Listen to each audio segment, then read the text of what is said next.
सुदूर घने जंगलों में, जहां मनुष्यों का प्रवेश निषिद्ध था, एक प्राचीन तांत्रिक मठ स्थित था। वहां रुद्रकाली नामक एक सिद्ध तांत्रिक निवास करता था, जो गूढ़ तंत्र साधनाओं में पारंगत था।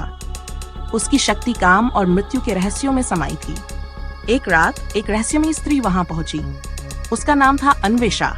उसकी आंखें अंधकार में भी चमकती थीं और उसकी उपस्थिति में एक विचित्र आकर्षण था। मैं तुम्हारी साधना का भाग बनना चाहती हूँ, उसने निडर स्वर में कहा। रुद्रकाली मुस्कुराया। उसने महसूस किया कि ये कोई साधारण स्त्री नहीं थी। उसकी आभा में कोई दैवीय शक्ति थी। रक्त कमल की साधना।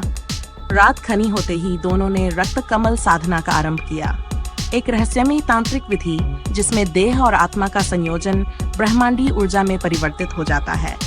मंद दीपों की रोशनी में वे एक दूसरे के समर्पण में विलीन हो गए। उनके चारों ओर लाल पुष्प बिखरे थे और तंत्र मंत्र की गूंज वातावरण को रहस्यमय बना रही थी। जैसे जैसे साधना आगे बढ़ी, अन्वेषा की आंखों में दिव्य ज्वाला जल उठी।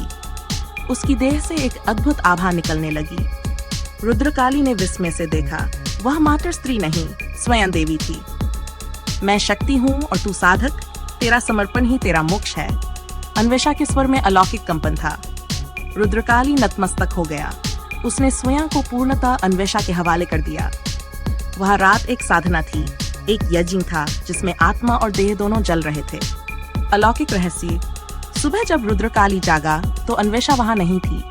केवल एक रक्तवर्णी कमल जलाशय में तैर रहा था। वह समझ गया कि उसने किसी साधारण स्त्री से नहीं, बल्कि स्वयं शक्ति से साक्षात्कार किया था।